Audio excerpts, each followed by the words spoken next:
Welcome to Let's Talk Jets Radio.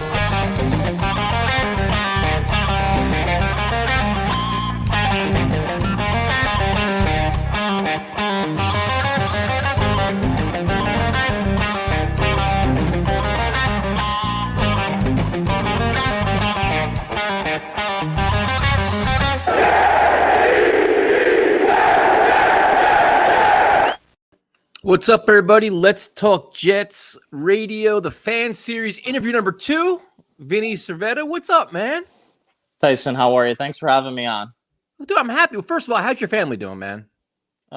Things are starting to slow down now that we're getting used to being a household of 4. It's just I don't sleep anymore. So Who needs sleep, man?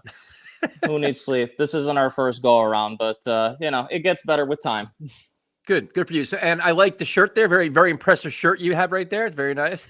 I wanted to feel right at home. So, first of all, thank you for joining me. Obviously, it's 9:00 on a Wednesday night. But what made you a Jets fan, man? Well, I, like so many others, allowed my father to inject the poison into me at a very young age. So the story actually belongs to him because I live in southwestern Connecticut. So this is mostly Patriots country over here. A little bit of Giants. I'm south of Hartford. If you're north of Hartford, it's all Patriots. Right. So he actually immigrated to America in 1983. And when he first started getting into football, he leaned more towards the Jets than the Giants because these are the local teams, obviously. Right. And it wasn't so much because they were local. It's because back then the shade of the home colors was Kelly green, which coincidentally matched the home colors of his hometown soccer team, which is a team you've probably never heard of called Avellino. Okay. And over there in Italy, there's multiple divisions and leagues. There's A, B, C, D, and A is the top of the line competition. And back in the 80s and 70s, they were a top tier team. I mean, they haven't played well like that lately, but it's because of that damn soccer team that we ended up becoming Jets fans. And it's funny because all my coworkers, they say, oh, yeah, well, it's too bad you didn't see a championship, but I'm sure your dad saw it. And I'm like, no, he never got to see Namath run off the field and go number 1. He knows who Namath is, but right. It's like, it wasn't my time, so I can't appreciate it. Right. So now what year would you say you start remembering like Jets football? Well, I mean, I tell people I've been a fan my entire life, and that's not necessarily true. I started watching the team full time in 97. And if you remember correctly, that's when Bill Parcells got the job. Lucky Prior bastard. to that, yeah, exactly. Prior to that, like I'd see my old man watching the games, and this is the early 90s. I'm almost 36. And back then in the 90s, the Cowboys were the team to be. Yep. And everybody was Cowboys fans. Nobody wanted to hear about the New York Jets. And I'd always say, why does he watch this sucky team? They're terrible. Yeah. But I knew who Parcells was from the Giants days. He was, at the time, the Patriots coach. Mm-hmm. And when I found out they were getting this guy, I was like, wait a second. This guy's won Super Bowls. He's going to bring instant credibility. Let me get in on this. Yeah. And, I mean, he got them competing, and he got them competing really fast. I'll never forget it. I mean, the first game, I'll never forget, they just blew the doors off the Seattle Seahawks. 41-3 or something like that. Yeah, it was wild. It was big. I mean, it was sad the way the season ended because you thought they were going to go to the playoffs. But in the end, everybody knew Parcells didn't trust Neil O'Donnell to win that game with the Leon Johnson halfback pass. And I don't want to relive that. But the very next year when they got Testaverde, Keyshawn, Wayne Corbett, everything just clicked. I mean, I was probably 12 or 13 at the time, and that to me is still the most magical season I ever experienced.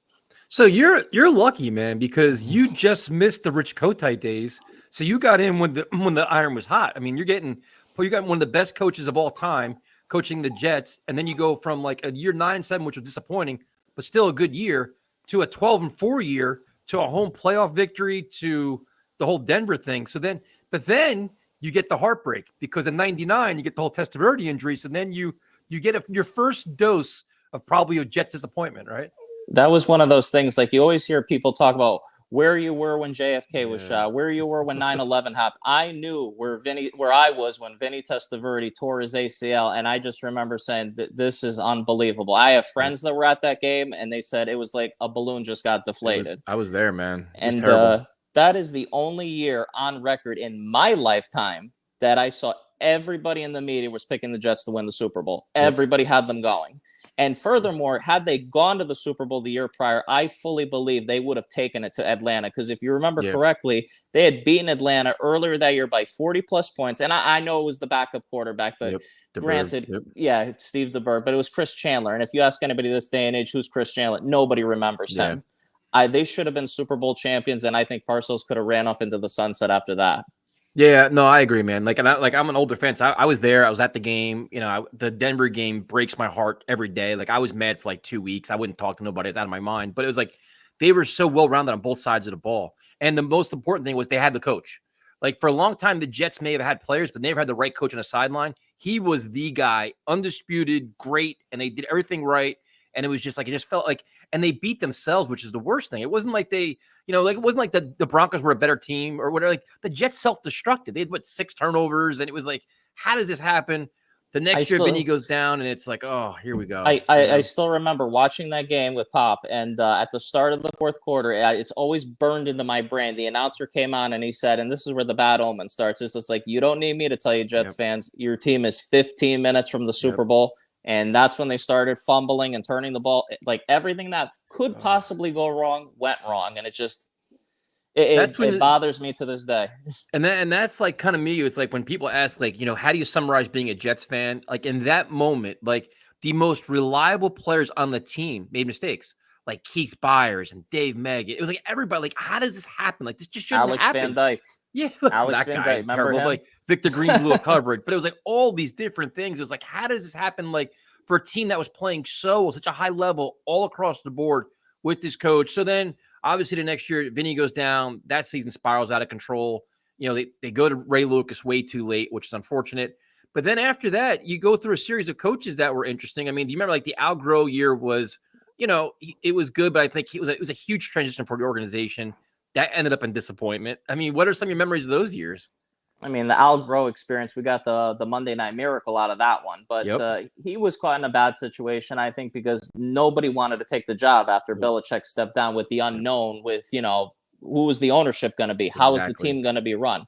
You know, it's another point I wanted to bring up here that I don't think too many Jets fans know about. When Woody bought this team, I think it was in 2000, and the first thing he stressed, I remember his first press conference, was that the Jets need their own home stadium. And I got excited about that when they were talking about the West Side Stadium and where they wanted to build it, yada, yada, yada.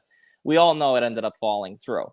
But when it fell through and he couldn't get his own stadium, before they even talked about building MetLife, he did look into the idea of moving the team to Los Angeles, which scared me. And I still remember the headline in the New York Post the next day when it started to leak was a picture of Testaverde with his hands on his head, and it said California Dreamin'. And I was like, this can't possibly happen. Like, you're going to take my favorite team. I was like, because I could never be a Giants fan, not in a million years. No. Yeah, but at the same time, though, it's like I'm the kind of fan, like almost like the Cleveland Browns. Like if you move the Jets to LA, I'm out. Like, dude, I'm not a Jet fan anymore. Like I'm out. Like that's once you leave this, you leave us, I'm leaving you. That's kind of where I would have been with that. Oh, I lived it being a Hartford Whalers fan. Because now as you know, I follow the New York Rangers, and yes, their season ended in disappointment, but I do remember when they won in '94. And granted, like with the '69 Super Bowl, it wasn't my time, so I can't appreciate it. And I got onto the Rangers about 2-3 years after the fact that the Whalers had left Hartford, knowing they were never coming back. Yeah, so you have the Al Groh was a tough spot, man. He tried to salvage as best he can, but you know another season ended in disappointment. But then you go on, and then you get a guy like Herman Edwards. What do you remember from the Herman Edwards years? You know, he was a guy that I used to criticize for his conservative play calling, but when I look back on the grand scheme of things, he wasn't too bad of a coach. I mean, he got us to the playoffs 3 times in 5 years, so I can't say too many bad things about him. It's just I think he gets a lot of grief for the whole, you know, the way things went down in the divisional round with Pittsburgh, the Doug Bryan, the missing the 2 field goals. Like, I don't know if they would have won that AFC title game if they went through, but, you know, there's always that, well, what if, you know, any given Sunday. So what are your, you know, and one of the big things about Herman Edwards was the whole Chad Pennington era, which, you know, the Jets for, you know, as long as I've been a fan, we were always desperate for a franchise quarterback. You get Chad Pennington, and he was an instant fan favorite just because of the way he handled himself, man. He was like a class act, great locker room guy, great leader, feisty, fiery, did all the right things, said all the right things, signed autographs before and after games. He did everything. What are your memories of Chad Pennington? He was one of the last quarterbacks that when he actually got into the huddle, he actually got down on one knee and looked at the eyes of every offensive lineman when he called the play. I mean, when he spoke, people listened. It's just, once again, like we're used to bad luck here with the shoulder twice, the hand when he got tackled from behind by Brandon Short. Yep. But I mean, he doesn't give enough credit. If I'm not mistaken, there was a point he was like the highest.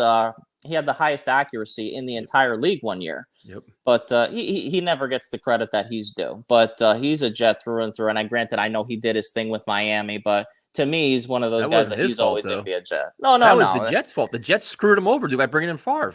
Oh, I know. Then that was 100% driven by ownership. I don't even think that was Mr. T. That was ownership that wanted Favre. Mangini didn't want Favre. He's a Pennington guy. He felt he could have won with that team, and then they bring in Favre, which I'll be honest, I was a huge Brett Favre fan. I was excited as shit when we got him because I'm like, man, this guy's a Hall of Famer. Like, I went to his first practice. I was there. Yeah, I was there. No, I tell people, you want to know something? I was at the last practice before the trade went because I used to drive down to Hofstra all the time. It was from where I live, it's like about an hour to an hour and a half drive to get down there. But at the time, I was 19, 20. I only worked part-time. Sometimes I would go to practice 3 times a week. I didn't even care. But the last practice, I remember there was like maybe 40, 50 fans in the bleachers. And I remember getting an autograph from Eric Ainge. You remember Eric Ainge? Yeah, of course. Yep. The very next day, we get number 4. And I tell my dad, I called out of work. I was like, we got to go down there today. And I remember just stacks and stacks of tables with number 4 jerseys already ready. Like they knew the trade was going to go through. It was unbelievable. Like the amount of media that was there, ESPN, News 12, like networks that don't cover sports were there, like CNN and Fox News. It was wild. But it was like, it was because, like, again, I'm an enormous fan of Favre, but you watching a guy like Chad, like, I mean, I went to all the practices too. I was at Hofstra all the time. Like, Vinny Testaverde had a cannon, but Brett Favre's arm was insane, dude. And this was like the kind of tail end of his career, but he was throwing rockets. I remember Cotry was like, dude, he had like the point of the ball. He had like in his hands, in his chest, because Favre throws it so hard. Like, you're trying to get adjusted. Like, he was like just ripping everybody up. And it was so wild to see. They have a team that was ready to win. They were winning. They were 8-3 off like 2 great wins. You're like, this is the best team in football. And then he gets hurt. And he of course, doesn't admit to it. And then they go into a tailspin. It was just like, how does this keep happening to the Jets, man? Yeah, and I remember that when they were 8-3, they beat the 10-1 Tennessee Titans in Tennessee. And at that moment in time, they had the best record in the National Football League. Everybody was talking about them. And they beat the Patriots too. And you're like, wow, this team is for real. And they made it look easy. They were so like, they were playing so good. The offense was electric. And then you knew with him, you had a chance in any game because he was just so, it's Brett Favre. But unfortunately, that was a Matt Castle led team. Let's not forget. Yeah, but still, that was their enigma, man. And they were making statements up and down all over the field. Then that kind of falls apart. So then they screw Eric Mangini, in my opinion. Eric Mangini got a completely raw deal because he didn't want Favre. Favre got hurt. Things fell apart. I mean, how did you feel about that? How they let him go? It was just, for lack of a better way of saying it, was a total clusterfuck. Like everything that could crash and burn could. And what I really thought was disingenuous was the press conference the next day between Woody and Mr. T. They came out and said, we want to make it clear. We want Brett back. Remember that? They didn't want to make it a secret. They wanted Brett back. And then, he did his little song and dance and beat around the court. Well, are you going to come back? You're not going to come back. And then I knew he was going to come back, but not for the Jets when he asked for his release. I was like, this guy used us. He wants to go to Minnesota. He's still thinking about sticking it to the pack. He didn't want to be here at the end of the day. Nope. But I firmly believe, though, when Rex took the job, because I remember he said he had to talk to Brett about coming back. If he had convinced him, and I know Sanchez had a couple of good years here, but if we had Brett on those 09 or 10 teams, I think it's enough to put us over the hump. I really absolutely do. Yeah, I mean, Rex Ryan inherited very good teams from Mangini, man. They were win now teams. The offensive line was in place. You had playmakers, and he was. I think the hiring of Rex was awesome. Because I didn't like the firing of Mangini, but the team fell apart. But I think that was because you had Brett Favre, a superstar that you were scared to bench. So you basically went down with him. Like that was it.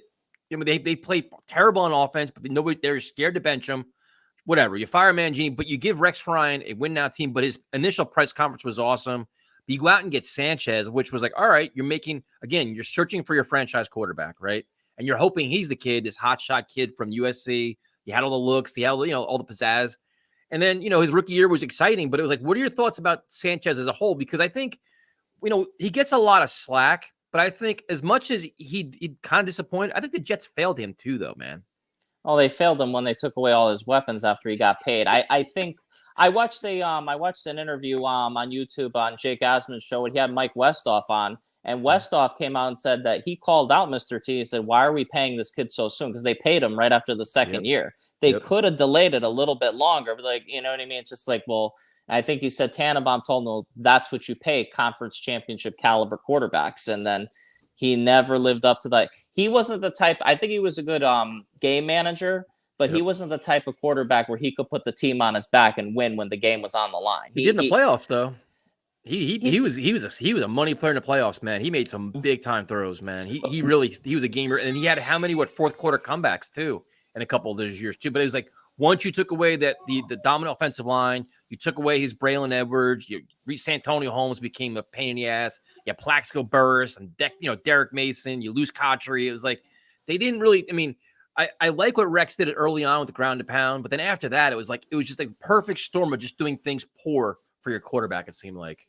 And not only that, I think Rex also did himself in with his mouth. Because, I mean, in the beginning, when he said he didn't come here to kiss Belichick's rings and, he didn't care who the coach was, that got me amped up. I mean, the guy was talking about winning Super Bowls, and that's like a forbidden word around here. Yeah. But when you got to year 3, year 4, year 5, the Christmas Eve disaster with the Giants where he covered up the trophies, I mean, even I got sick of his mouth. I was like, this guy's got to go. I've had enough now. He's making us all look bad. And I appreciate those first 2 years because he got guys excited to want to play for him. His thing was I didn't feel that he drafted well. Mangini really laid the foundation for him. Those were his guys. Absolutely. Yeah, and then you had the whole Idzik thing, which was a complete disaster where you couldn't draft. I mean, the Jets were like a rudderless ship, man. It was like Rex was talking, but nobody knew what they were doing. They were just – it was like incompetence was slowly but surely setting in. So then you go from him, unfortunate departure – to the whole Todd Bowles, Mike McCagnon thing, which was, in theory, you had, football guys making football decisions. They were both whole reputable, but the hiring of them both was stupid because you hired basically the coach for the general manager, and they were trying to mismatch them together and everything else. What are your thoughts on the whole Todd Bowles era? I mean, how else do I say? It's the 2015 season. I would just call it a fart in the wind. I mean, it was just like, we had that nice little run. It ends in a disaster like we're used to. And then after that, I mean, even him, I mean, I just felt like there was a lack of respect in the locker room. I mean, the one game where I was just like, this guy is not our coach was we were playing New England. It was late in the year. The season was a lost cause. We were down 42-0. 42-0. It was fourth down and short. And rather than go for it, he sent out the field goal unit. And at that point in time, I said, that's it. I was just like, he should have been fired right there on the field. I was like, if we're going to lose, just put an interim coach in and let's just lose that way. Cause I can't take it anymore. I couldn't take it with him. He was tough because you know what? He was a very nice guy, very respected guy in terms of he had a good character, man. But I think he counted on his veterans too much. He counted on the players too much. And they're like, dude, we're losing. We don't care anymore. Players started mailing it in, Brandon Marshall was fighting with Sheldon, and Ryan Fitzpatrick is basically spitting all over the organization. They kept starting him. That's another thing. I mentioned that in the chat on your show last week or the week after. I was like, why do we have all these Jets fans sweating this guy? He caused division in the locker room with his contract. He threw the organization under the bus on his way out. And when he started us to that's that tailspin of losing, he goes, well, the owner doesn't believe in me. The coach doesn't believe it. Why would you say something like that? You're supposed to be the leader. Well, the biggest spot in 2000 against Buffalo, when you're in the playoffs, he choked there too. He had 3 interceptions. It was that's what pissed me off too. I'm like, everybody's like, oh, Fitzpatrick's such a great guy. Great guy. What? He had a nice run. We all bought in. He choked in the biggest spot. The offseason, he wanted $20 million a year. All this shit. He crazy money. And you want to Revis came out on the Fan and Joe Benigno's last year, and they asked him about that. And they were just like, were you prepared going into that Week 17 game, going into Buffalo? And he flat out said, no.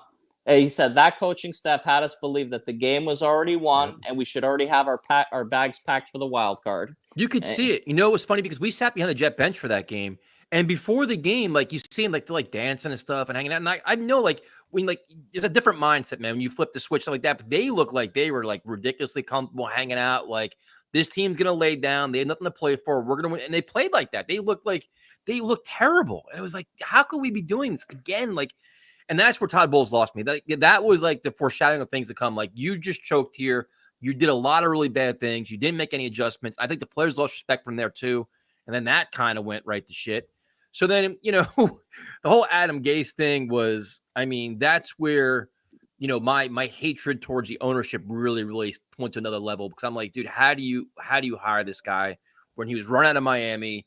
All the things there, and you're a franchise that needs leadership. You need a face of the franchise. You need a strong guy for Sam Darnold. You need you need to change your culture in so many different ways, and you bring in him. And dude, I was out of my mind. And then they hire him, and you're like, okay, you know what? I'm going to give him the benefit of doubt.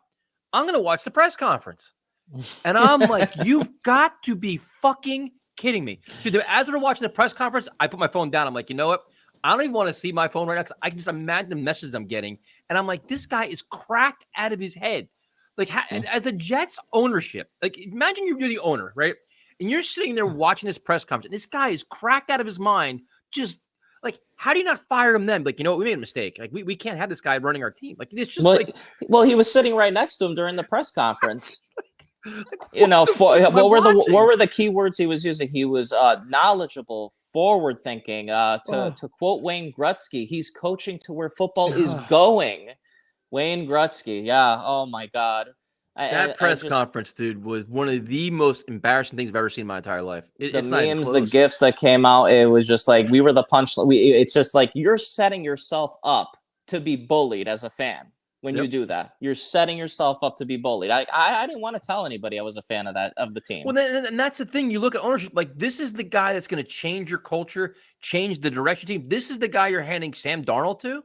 Like, how do you, why? And then it was funny because we have shows that go back. I was flipping out, dude. I was throwing things and breaking shit. Like, oh, you don't know what you're talking about. This guy's a guru. He's a genius. He's this, he's that. Yeah, we know. He bought a cup of coffee for Peyton Manning once. Yeah. So then, what are your thoughts on the whole Sam Darnold era, man? Because, when the Jets traded up to get him, or traded up in the draft, and we got him, I was surprised he actually went there. I thought he was going to go first, to be honest with you. I thought the Jets were going to get Baker Mayfield. But they get Darnold, which we were all excited. He started off rough. He finished strong his rookie year. Then highs and lows. But how would you explain the Sam Darnold era? I just feel like they ruined the kid. And granted, we see what he is for now. I don't think he's a starting quarterback in the league. I think he could be a quality backup. He's not starter 1 to 32. I think he's 33 to 64. But I remember watching that draft. And when he fell to 3, I'm sitting next to my dad. I was like, oh my God, he just fell to us. And I'm like, This is one of those things that could be franchise changing, because like every bad team that, like they say, every blind squirrel could find a nut eventually. It just like, I was like, this is the start where we change things around. Then there's the Monday night game against Detroit where he gets a pick 6 to start his career. I was like, great. But he dusts himself off, and then he just lays the smackdown on Detroit. I mean, and they never took their foot off the gas. I was like, this is a preview of things to come. And then, ultimately then he got, he got hurt that year. Then the following year you get Gase and Mono, which was a double whammy. And I just feel like they ruined the poor kid. He did everything right in terms of the press conference. He's very well spoken. The day after he got drafted, he was in the children's hospital. He showed he wanted to be here. But ultimately, it didn't work out, unfortunately. And that draft class, for the record, they said that was going to be the class compared to the '83 class, which is the Marinos, the Kellys, what have you. It's not even close. Baker's terrible. Sam's terrible. I mean, nobody in a million years was terrible. He never even got on the field. Yep. It's just like, and nobody thought it was going to be Josh Allen, Lamar Jackson. Everybody had Allen written off as the bust because he played at Wyoming, and I've never seen Wyoming football on TV. Well, it's funny. I have a very, very good friend of mine. When the Bills drafted Josh Allen, he's an enormous Bills fan. There's videos of him crying, like almost basically throwing pillows and punching shit. He's like, I can't believe, like, he was furious that the Bills got Josh Allen. And I'm mocking him. Like, we got Darnold, you got Josh Allen. And now, dude, it's like how times have changed. It's like, we're on to like the whole Zach Wilson thing now. And it's just. Isn't it amazing? And Buffalo was like, they went 20 years straight where they were like an afterthought. I remember it's just like, I would circle the Bills as always, that's a win for us because, they're never going to amount to anything. But how the times have changed. Yeah, so you go through the whole Sam Darnold experience, and now you have the Jets with Joe Douglas, Saleh, Zach Wilson, and everything else. So First thing I'll start with is, what are your thoughts on Joe Douglas, man? Because he basically inherited Adam Gase, which is ridiculous, but he also inherited a very bad roster. So what are your thoughts on what he's done so far? I really like the trades he does. I'm a big fan of the trades. I think that the trade for Jamal Adams could end up being the greatest trade in the history of the franchise. It could be right up there with Curtis Martin. I mean, to get what they got for him, for Darnold, for Leonard Williams, and you're turning them into premier picks, and they're all going to be starting caliber players. I mean, that's what I think when he saw, I'm not taking this job unless it's a 6-year deal, because they initially laid out a 4-year deal because he said, no way, this is a total disaster. It's not like you're just rebuilding. You got to rip out the foundation and work your way up. I mean, this was a true rebuild, but going into this year now, I'm not saying playoffs. I mean, there's some crazy fans out there that think they could win 10 games. I mean, and I would love to be wrong. I mean, if they do, great, sign me up. Right. But I think the bar should be 8 games, and I don't think that's not completely out of the realm. Nope. I mean, if they go out there this year and they lay an egg and they do 6 wins, I am going to be just unbelievably disappointed. Yeah, so going back to Joe Douglas real quick, I agree with you. And I think a lot of us didn't realize how bad this roster really was in terms of just overall depth. Like, you could have your starters, say, your 22 starters, but then like you had no backups, you had no depth, you had no young guys in the mix that were ready to take over the starting job a year or two from now. Like, they had nothing. So he had to basically gut it out, get rid of all the bad contracts, the Le'Veon Bells, all this other shit we had, make the tough decisions with Darnold, with Adams. He did all that. And now it's like back-to-back good draft classes in theory. This draft class, obviously, it seems pretty exciting, but I think the 2 things he'll be judged by the most are going to be the coach and the quarterback. So what do you think about Saleh going into year 2? I think he's still the right guy for the job. I mean, it's not like it's a total different experience with Saleh as opposed to Gase. With Gase, we knew right off the bat, this guy is not our coach. Like, we knew it was going to be a disaster. But with Saleh, he's got a plan. And for a guy that never worked with Joe Douglas, they seem to be on the same page with everything. And for those of you out there that watch Flight 2022, you know exactly what I'm talking about. Phenomenal. I mean, the way they talk, the way they built the staff, where I never saw such a behind the scenes look where it's just like, we got scouts that cover all different parts of the country and all different regions of football, every division, top to bottom. I mean, this is how you build an organization. I feel like the last couple of regimes are just listening to what Mel Kiper says. That's how bad they are. No, and what I like about Saleh and Joe Douglas is they give everybody a voice.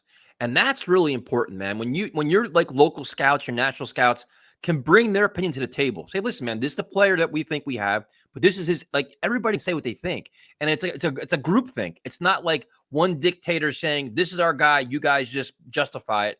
They're all bringing something to the table, and like in like the one draft pick, I think it was Max Mitchell, where they had the local scout actually called him. I think that's who it was. But they're giving, everybody is invested, man. Like, everybody wants a part of it. Everybody's a part of the rebuild. They're all bought in, and they feel like it's all like.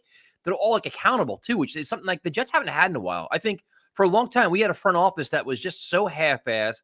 Guys were probably mailing in their shit. Nobody really cared. And nobody's firing anybody. And I think Joe Douglas cleaned a lot of that stuff up. Now, Saleh, I think, has a good young staff next to him, a lot of, younger coaches, but they're all learning. Like Mike LaFleur, I think, is pretty good. He's shown a lot of really good things. So it's exciting, man. It's like we're innovative, we're creative. And I think that the players are all seeing it now. Like, they can kind of see the vision and blueprint. I totally agree 100%. And I think the thing that makes it different now is we see a little bit of consistency with, the coach, the quarterback, the GM. Everybody's not only on the same page, but we're also on the same timeline.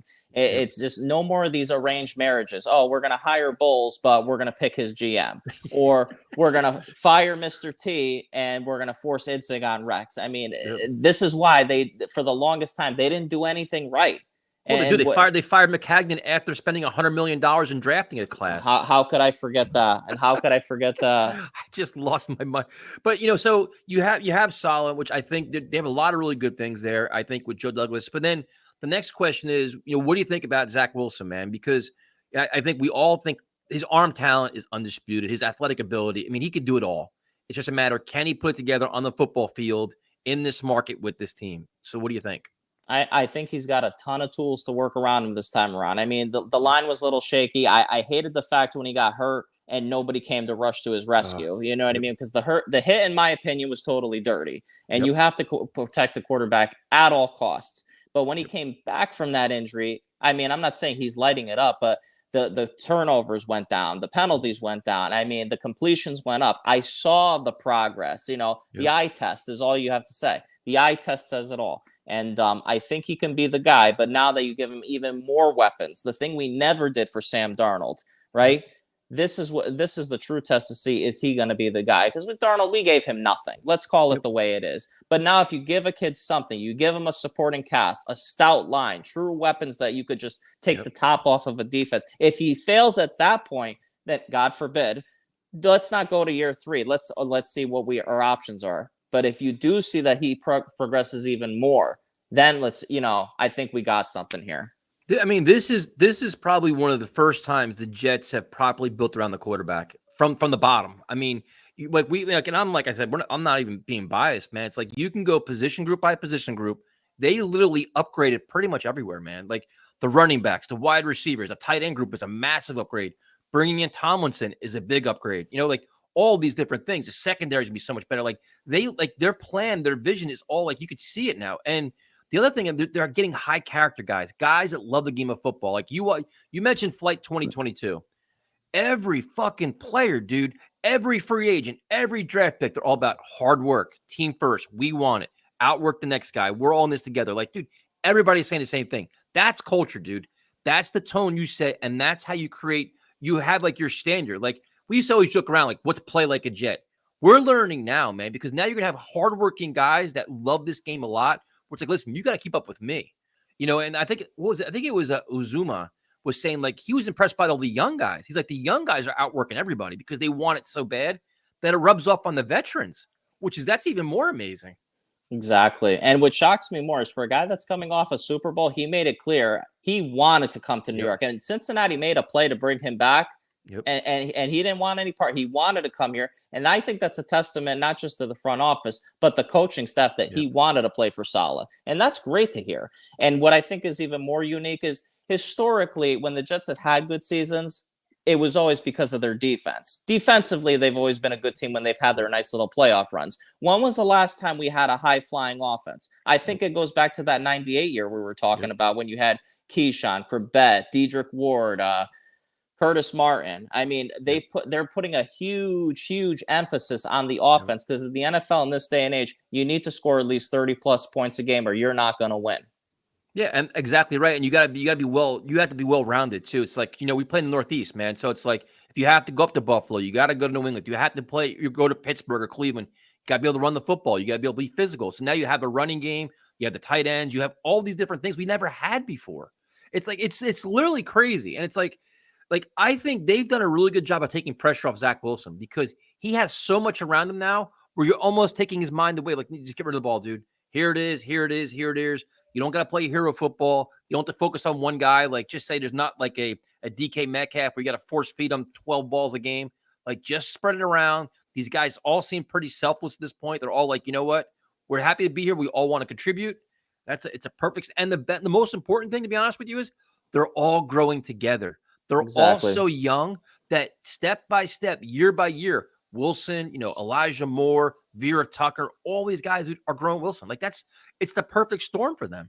Exactly. And going back to the tight ends, isn't it just amazing? Just look at the tight end room. Last year, we had nothing. Let's not make any bones. They had nothing last year in the tight end. This year, we have Conklin, Uzama, and we drafted Jeremy Rucker. We got 3. And they're all going to get playing time this year. That's incredible in one season.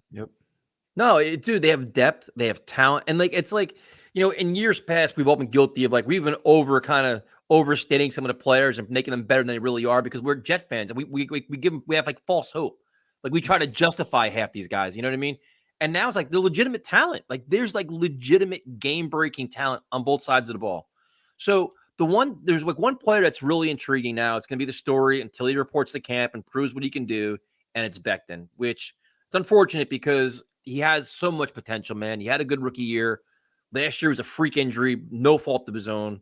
All this shit happened where they said it was like a 6 to 8 week injury. He doesn't come back. Now it's mandatory mini camp. He's still not practicing, which I think is strange. But what do you think happens with Becton as we go into camp?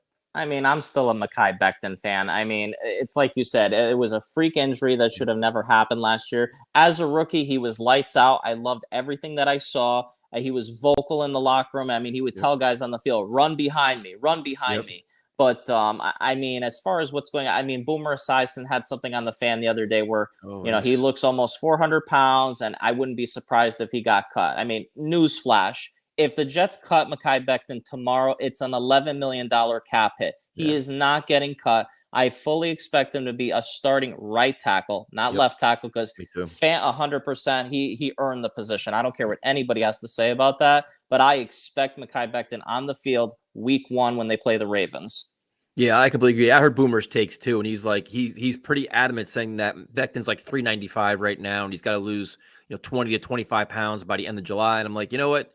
It is what it is. Like, I'm not going to guess, but I'm like, the kid knows. Like, he knows what he's getting himself into. Like, you have, 4 or 5 weeks to get it all figured out, because when you come to camp, day 1, those questions have to be answered now. Like, if you're not practicing, everybody's going to want to know why. If you can't do this, we're all going to want to know why. Like, that's when you got to face the fire. I think the kid's going to do it, because I think he realizes that this is the New York market, man. Nobody's going to tolerate shit. I mean, you have half the fans now on social media attacking him because they're pissed off at him, and we don't even know what he's doing. Like, we don't even know, like, I think the Jets mishandled the injury in terms of communication, and they weren't very transparent, which made a lot of people kind of assume certain things. We don't know the whole story, but I'm hoping, man. I'm hoping he comes back and is like a man on a mission, because if he is, look at that offensive line, man. You have Becton and Vera Tucker. I mean, dude, they're mauling people like that. Like, how good could that be over there? And then you have Tomlinson on the other side. You have potentially 2 Pro Bowl guards. If Becton has his shit together, he could be a dominant right tackle. I mean, dude, that's a very good offensive line to do all kinds of things with. It could be reminiscent of 09 and 10 when we had Faneca, Mangold, Brick, Brandon Moore, Woody. Yep. That was the greatest line I ever saw established for this team. And I'm not saying we're there yet, but we could be. Like I said, a lot of it has to do with health, because we have the worst luck in the world when it comes to health.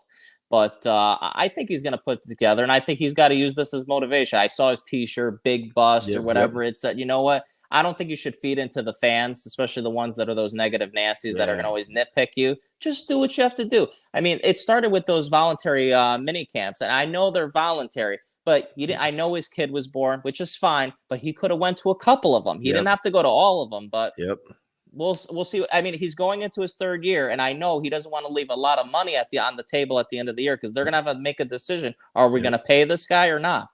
Yeah, it's weird because, right now, like, the fans are so anti-media, where the media says something like, oh, you should be there. And it's like, listen, like, George Fant was injured. He wasn't there. Like, the guys all take time off.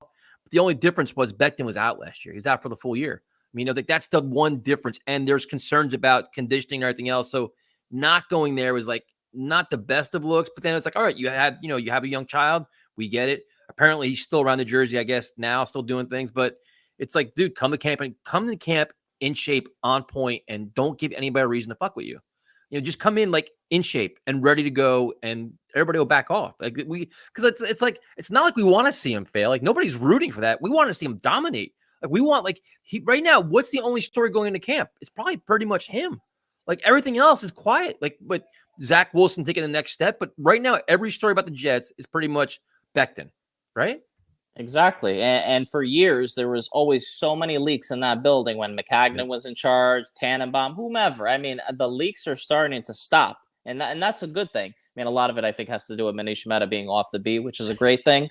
But finally, and I mean, the media is going to do something to light a fire and light controversy up. I mean, Rich Samini is notorious for it. I don't know if you listen to his podcast, Flight Deck, or not. The guy is not a Jets fan. And I say this because I talk shit to him all the time on Facebook. He replies to you. I don't know if really? You know, oh yeah, he replies. And one time I said he pissed me off so bad after a loss. I forgot what it was, and I was like, I told, "What's your problem, dude? You're always busting balls. You say the worst things about this team." And he replied, I think he said something along the lines of, "You have to understand, I am not a Jets fan. I never was a Jets fan. I have to be impartial, and this is my job." He goes, I don't root for wins or losses, and I'm not about to put on the green pom-poms for you guys." Yeah, no, and he's known for certain things, and there's times where negativity sells, or he does shit just to antagonize people, and then you get your clicks and your listens and everything else. So, but you mentioned something earlier, which is really interesting, where the Jets are going into a season with now they have expectations. Last year was a write-off season. We all knew they were going to suck because they had so many new parts. But now it's like, all right, year 2, a nice, shiny new draft class with a lot of talent, a free agent class with a lot of promise. Year 2 for a lot of players, Elijah Moore, Zach Wilson, Veer Tucker, all these guys. There's more expectations, man. And you said, I'm thinking they have to win at least 7 games. That's like, you have to be there. Like you can't have a 4-13 year this year. You can't go 5-12. Like, and everybody's like, well, no, I don't want to hear about bad breaks. You've got to be a lot more competitive this year. I'm not guaranteeing playoffs, but you want to see like come like Halloween. I'm not talking about the draft. You know what I mean? Like we're still we still have games that matter. And they're very winnable games. And I know how the way the schedule looks, but some of these analysts, they write them off instantly. And I get it. We haven't been to the playoffs in over a decade, but really look at the schedule. Week 1, and by the way, I'm going to be at week 1 at the Ravens game. I'm so pumped up, but I think that's a toss up. I think we can win the game. And if they don't, it's the Ravens. They're an established team. Week 2, Deshaun Watson's getting suspended. There's no reason why they can't beat the Browns. Week 3, they're playing Cincinnati, who we beat last year with Mike freaking White. And granted, yes, they're the defending AFC champions. All right, let's call it a loss. You're 1-2. Week 4, they're playing Pittsburgh. Who are we really playing? Kenny Pickett, who'll be playing in his 4th game of his career, or Mitchell Trubisky, who's a total joke? I mean, let's be real here. There is no excuse. They should come out of that at least 2-2. I don't think I'm asking for much. Nope. No, I agree with you, man. And it's like, and the other thing too, it's just the mindset. Like, I'm so tired of giving away games. Like, we can't win that game. Like, why not? Like, that's how you change your culture. Like, the Jets have talent now. Go toe-to-toe with the Baltimore Ravens. Give them your best shot at home in front of a fired-up crowd, which should be sold out, and start winning games. I'm so tired of justifying losing.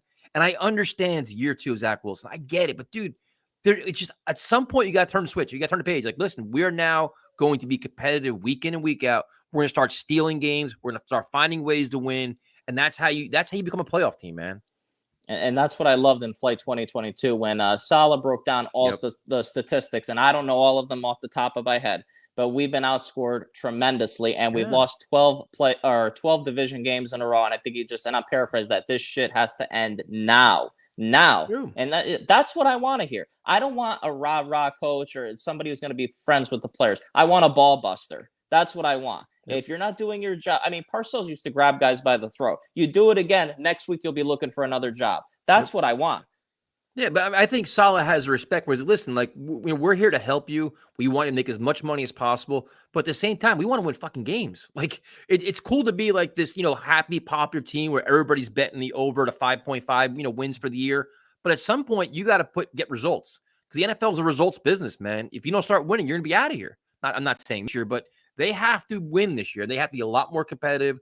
I think there's pressure on him. And I think the pressure on him is because there's so many young players, man. Like, it's like, you got a lot of personalities there. You're molding this team slow together. So you got to keep them, keep it a close-knit group, keep them focused, keep them, because there's a lot of anticipation now, man. It's like, the Jets could be the surprise team. They could be this. Keep everybody grounded, keep them focused, and then just, go out there and get after it. And not only wins. I mean, I know you said 7, I said 8.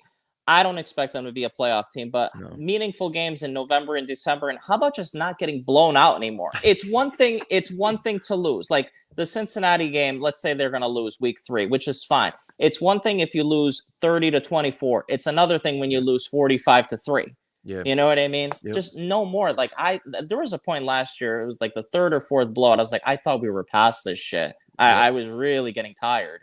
Well, and that's the thing. It's like you can tell when a team is well coached, man. Like, listen, you're gonna play 17 games. You're probably gonna have 2 clunkers. That every team has them, where a team doesn't show up, whatever it is, jet lag, tired, they're just whatever it is. You're gonna have them. But like, to me, it was most on defense, where it was like there was shit we saw that was historically bad. Like they weren't even competing, man. They weren't competitive. Saleh couldn't talk his way out of a bag. It's like not the players, but it's not the scheme. Well, what the fuck is it? Because you're giving up 180 yards of rushing. So this year, it's like, you have a lot more talent. You get Carl Lawson back. You have all these pass rushers, probably more pass rushers now than the Jets have ever had, because they have squadrons of them now at this point, where it's like you've got to be better, and we've got to see it now. Like, you've got to maximize this talent. That's the job of the coaching staff, and I think that's the one thing. I think if we had to put an emphasis on it, it's like, I have a lot of comfort in the offense because there's so many playmakers, but I'm still curious about Ulbrich and Saleh. And the one thing I liked about Ulbrich in that Flight 22, he actually admitted that he made mistakes. He's like, you know what? I didn't do the best job of my personnel. I didn't adapt my scheme to the personnel.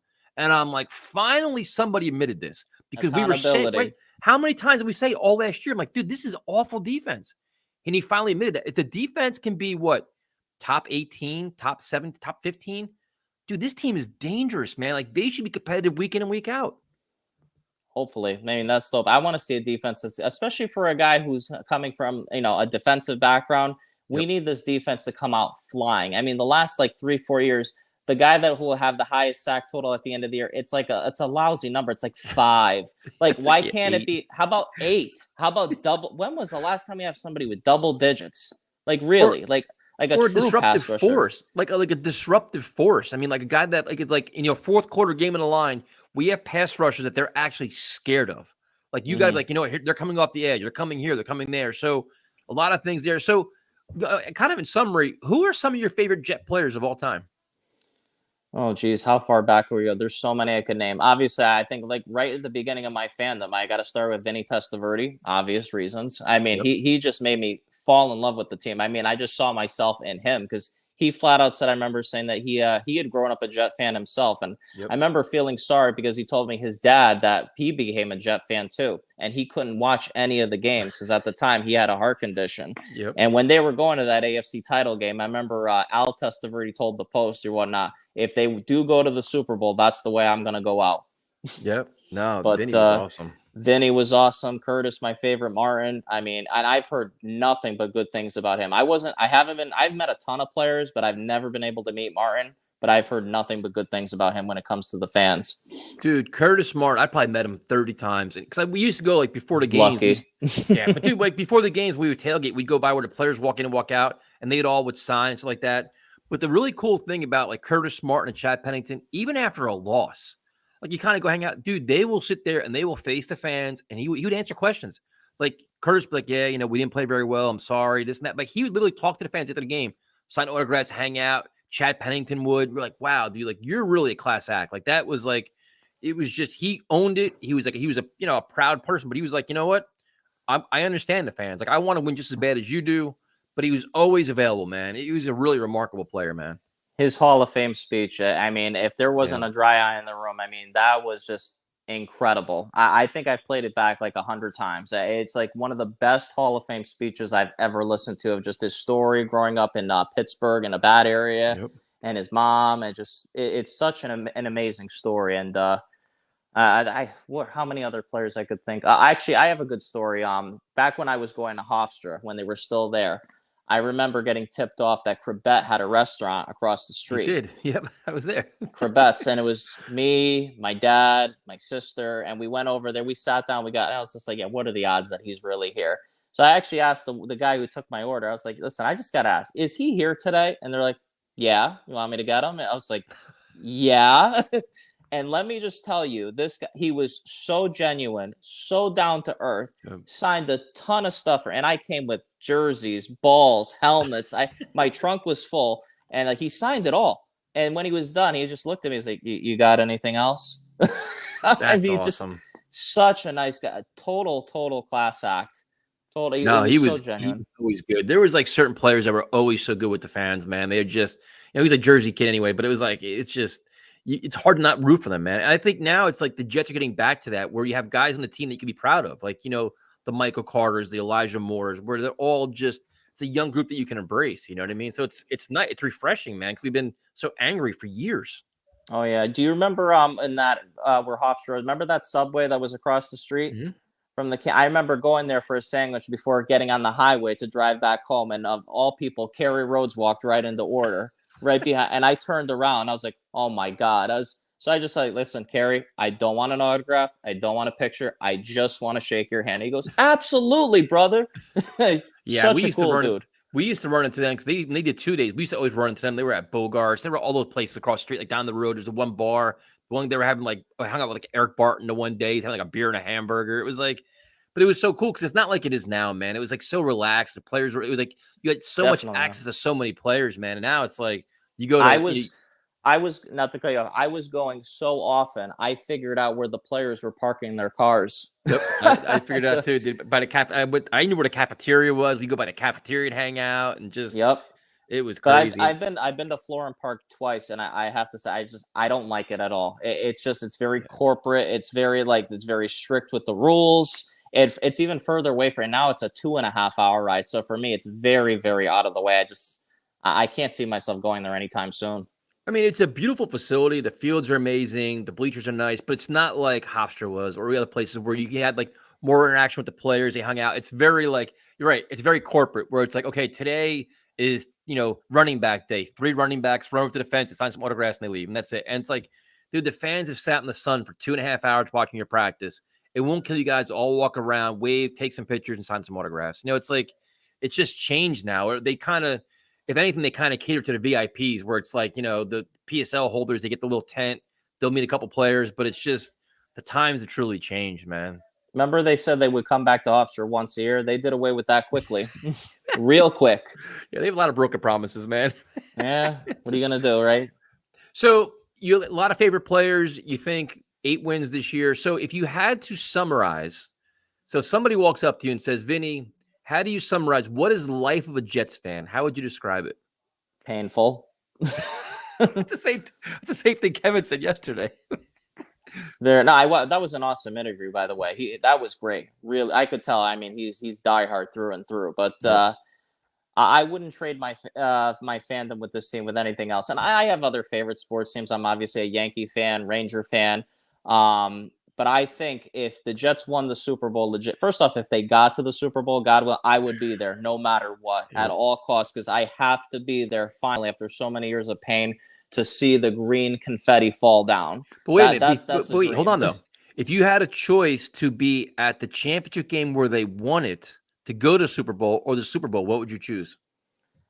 Oh, wow. That's a tough one. I firmly believe if we had a home playoff game at MetLife, that the home field advantage would be there. I was at the last home playoff game at the old Giants Stadium, and when they blew the doors off Indianapolis. Yep. But if I had to choose, I think I'd have to say the Super Bowl itself. And the reason I say that is I actually have attended a World Series in person. I went to Game 2 in 2009 when the Yankees played the Phillies. Yep. And if you remember that series correctly, they lost the first game at home.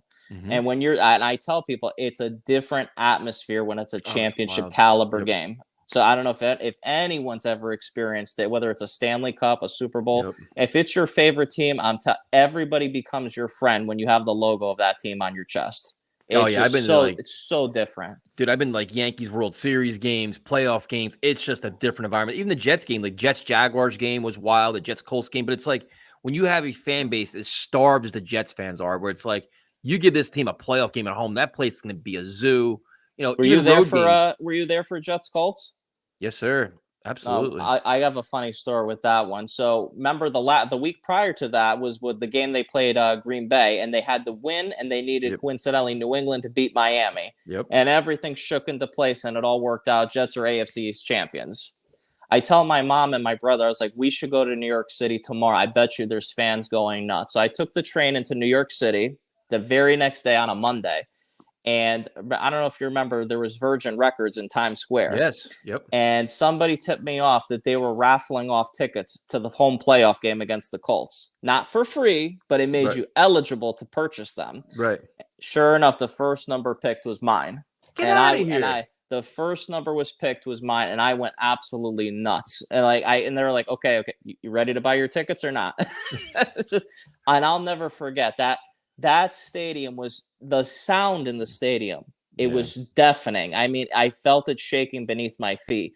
And I forgot how far we were up at halftime. I remember going to the bathroom, and there's all these fans, and we're drinking and having a good time. And this one dude yelled out, he goes, "Oh, it looks like we're going to Oakland next week." Well, let those fucks paint their faces. I'm not scared of them. Yep.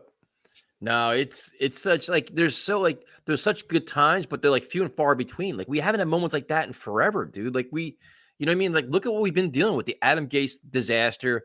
Last year was okay. You had like the Bengals game, which was exciting with Mike White. But, like, we need like winning football back so bad, man. It's just, I just can't wait. Like, I'm so tired of like being like this moribund franchise. You know what I mean? No, I totally get it. I mean, the Giants have had their Super Bowls, but I think the city would turn upside down if the New Oh, yeah. York Jets won a Super. I think I'll go on record. If the New York Jets won a Super Bowl with Robert Saleh as head coach, I think he could be, if not bigger, on the same level as Joe Torre. I really mean Oh, that. he'd be. I mean, the Jets being a Super Bowl, he'd be a folk hero around here. They'd have statues for him because they've been They'd so have to. bad for so long, and it's just. I mean, it's just a desperate franchise, man. And like the fans, like the parties and the parades would be epic. I mean, could you imagine like the Canyon of Heroes? Like there'd be so many drunken Jet fans. There'd be millions. It'd be complete chaos, absolute chaos. Love to see it one day. One day. I hope so, man. Well, so first of all, thank you for joining me. And how can everybody? I know you're on social media. How can everybody follow you? Oh, get at me on my small YouTube channel where I do Jets post games. I'm not on your guys' level. It's very small, but We have just no run a level. quick search. Vinny and the Jets, man. It's tough when you have two kids now, especially a little one that I have. But no, I started my channel at the peak of COVID because from working from home, I was going nuts, and I was like, this is the Yeah. only thing I'm really passionate about is this football team. And it's fun to just interact with other fans because where I'm at, there's not many Jets fans here, and that's when I found you guys, Asman, Jets Central, and it's fun. And can I say Yeah. I love the fact that all you guys started collaborating. That was awesome. No, dude, they're awesome, man. They are such a good group of guys. They all know their shit. It's like it's been a blast getting to know everybody, man. It's like, and it's like now with all like the content creators, like everybody having their own opinion. It's like now it's like Jet fans because Jet fans know their shit, man. Like we know what we watch week in and week out, so you can't sell us nonsense. So the members of me that try to feed us bullshit, now we can actually watch other things and like get other insight. It's just so much better now. And when you meet Jets fans, they don't necessarily have to be here from the tri-state area. Like I had a friend, he's passed on now, but he started a whole fan base / club out in Los Angeles way back when. I don't know if you ever heard of him from the fan pages. His name was Frankie Gabagool, Yep, and that's he exactly what it started. is. I found him on Once Upon a Time on MySpace, if you remember what MySpace was. And I was just like, "There's no Jets fans out in Los Angeles. This is a bunch of bullshit, right?" But we started talking, and he saw that I went to Hofstra a lot, and this is a true story. And I was just like, "Well, I would love to get one of those shirts that say the Jets fans of Los Angeles." He said, "Sure, get me a ball signed at Hofstra." Sure, I went to Hofstra. I sent the ball out to LA. I saw the ball at the bar, at the Jets bar that they all meet at. Never got the shirt for like a month. So I sent them a nasty message. I said, "Go to hell. You screwed me out of a ball. Don't ever message me. Blah, blah, blah, blah, blah." Right? Right. He in turn to make it up for me. He's the one that purchased that ticket for me to go to the '09 World Series. No A guy shit. I had never met before. And I in turn I flew out to LA. I went out to that bar, and I'm telling you, 200 Jets fans in a bar called Timmy Nolan's in downtown LA. And he was the leader of the LA fan group. There's another guy who runs the San Diego Jets fans. His name is Rocco. You probably have seen him before. And it's just, and half of them aren't from New York or have no ties. And I said, "Why are you guys following the Jets?" And they said, "Well, simple. In '94, they lost the Rams to the Raiders, and everybody just scurried to pick new teams. And they wanted to start fresh, new team, no following, start from the ground up." And let me tell you, that place got loud. I mean, the Jets chant you could hear from down, and everybody out there, it's cool. Everybody has a bar that follows a weird team. It's not Rams Chargers out there. Like there was a bar down the street called the Bills Backers, the same street as the Jets bar. No, we did a series like 3 or 4 years ago where we interviewed all the fan clubs from all across the country. And I'm like, dude, like for the Jets organization, for just a bad team that hasn't won shit in 50 years, there's fans all across the country, all across the world. Like they have the big fan bases in the UK and Ireland and Spain and all kinds. It's like, it's wild, dude. It's like, that's why I'm glad like all these YouTube channels exist because all these fans are getting a voice now, man. It's like a lot of good conversations. Everybody can interact. Everybody can be, it's like one big community, which is really neat, man. Yeah, I think it's amazing. Like on your show, I forgot the kid's name. Really well knowledgeable fan. I think he's from Scotland. And I'm like, they got Jets games on over there? Like what time are they watching the game? Yep. It's wild. We have one from Germany. He messaged me at like, it's like 4:00 in the morning, his time. Like, how are you up right now? What are you nuts? But it's awesome. So Vinny and the Jets, that's how we find you on YouTube, right? Only on YouTube. I don't do Instagram or any of that other stuff. I am Smart. on Facebook, but on Facebook I use my real name. Okay. So Well, thank you for your time, man. I had a blast, man. This was it's an hour. Holy shit. Thank you for your time, man. I definitely appreciate it. Dude, thanks for having me on, and I'll be back every week when you tune in. Absolutely. Have a good night, man. Thanks, man. Go Jets.